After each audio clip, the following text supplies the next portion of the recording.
Hello students, আজকে আমরা West Bengal board of secondary এডুকেশনের ক্লাস 8-এর রয় অ্যান্ড মার্টিনের কোয়েশ্চেন ব্যাংক থেকে আ কিংস টেল এই গল্পটির 352 নম্বর পাতায় যে পৃষ্ঠা দেওয়া আছে তার কোয়েশ্চেন আনসার আলোচনা করব। দেখো, প্রথমেই বলেছে চুজ দ্য কারেক্ট অল্টারনেটিভ, সঠিক উত্তরের তলায় দাগ দাও। একের দাগের The name of the royal son is, রাজার সন্তানটির নাম কি ছিল? অপশন সি আর্থার হবে এর রাইট আনসার। তারপরে দুইয়ের দাগে দেখো, The people of Britain were unhappy even in the time of, ব্রিটেনের লোকেরা অসুখী ছিল এমনকি খ্রিস্টমাসের সময়ও। তো অপশন বি হবে এর রাইট আনসার। তিনের দাগে দেখো, আ বিটার রাইভালি টুক প্লেস, একটা তিক্ত প্রতিদ্বন্দ্বিতা গড়ে উঠেছিল কাদের মধ্যে? Between Arthur and the barons, Arthur এবং বারন্সদের মধ্যে, মানে যারা অভিজাত তাদের মধ্যে। অ্যামং দ্য বারন্স, অভিজাতদের মধ্যে। Among the councillor of the late king, মৃত রাজার সভাসদদের মধ্যে।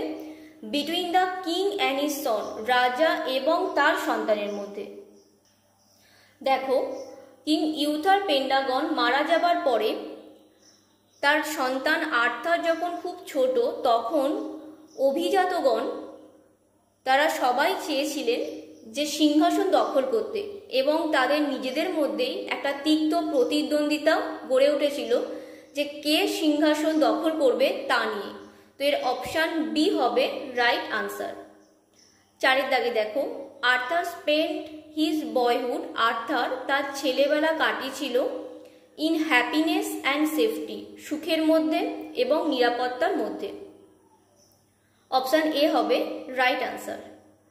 তারপর আপন এ স্টোন, একটি পাথরের উপর ড্যাশ রিমেন ফিক্সড, স্থির ছিল কি না একটা সোর্ড, তরবারি। তো চার্চইয়ার্ডে একবার খ্রিস্টমাসের সময় একটা পাথরের মধ্যে একটা তরবারি ফিক্সড করা ছিল এবং তার তলায় লেখা ছিল যে যে এই তরবারিটাকে তুলতে পারবে জন্মসূত্রে তিনি ইংল্যান্ডের রাজা হবেন। তো অপশান ডি হবে রাইট আনসার। বি এর দাগে দেখো, right T for true and F for false statement, এখানে টু ফলস লিখতে হবে এবং এখানে সাপোর্টিং স্টেটমেন্ট দিতে হবে। অ্যাট দ্য এজ অফ 13, 13 বছর বয়সে Arthur lifted the sword from the stone, Arthur তরবারিটিকে তুলেছিলেন। তো এটা হবে ফলস, কারণ আর্থার 18 ইয়ার্স ওল্ড যখন ছিল, যখন তার 18 বছর বয়স, তখন তিনি পাথর থেকে সেই তরবারিটি তুলেছিলেন। তো এটা হবে ফলস। আর সাপোর্টিং স্টেটমেন্ট হবে it was Arthur at the age of 18 who succeeded in lifting the sword for the first time. দুয়ের দাগে দেখো, the people of England long for the golden days at the time of previous king. ব্রিটেনের লোকজন আগে যখন ইউথার পেন্ডাগন রাজত্ব করতেন তখনকার সেই সোনালী দিনগুলোর আকাঙ্ক্ষা করেছিলেন। এটা একদম ঠিক। এর সাপোর্টিং স্টেটমেন্ট হবে people long for the old days of peace and prosperity under Uther Pendragon. তিনের দাগে দেখো, Arthur was not like his father Uther Pendragon, Arthur তার বাবা ইউথার পেন্ডাগনের মতো ছিলেন না। তো এটা ফলস হবে, কারণ তোমরা জানো যখন আর্থার বড় হয়ে উঠেছিলেন তখন তিনি তার বাবার মতোই সুন্দর, শান্ত এবং ততটাই ভালো হয়েছিলেন। তো as he grew older, he became gentle, strong, handsome and good like his father, Uther Pendragon.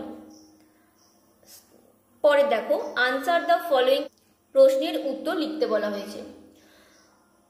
when, কখন, and in front of whom, কাদের সামনে did the great trial took place, সেই পরীক্ষার আয়োজন করা হয়েছিল। তো আপন এ ব্রাইট মে মর্নিং, মে মাসের একটি সুন্দর সকালে, the great trial took place, সেই পরীক্ষার আয়োজন করা হয়েছিল in the presence of peasant, craftsman, the merchant as well as the barons, কৃষক, কারিগর, ব্যবসায়ী এবং সেই অভিজাতদের সামনে বা উপস্থিতিতে। দুই দাগে দেখো, why were the barons angry with Arthur, কেন অভিজাতরা আর্থারের উপর রেগে গিয়েছিলেন।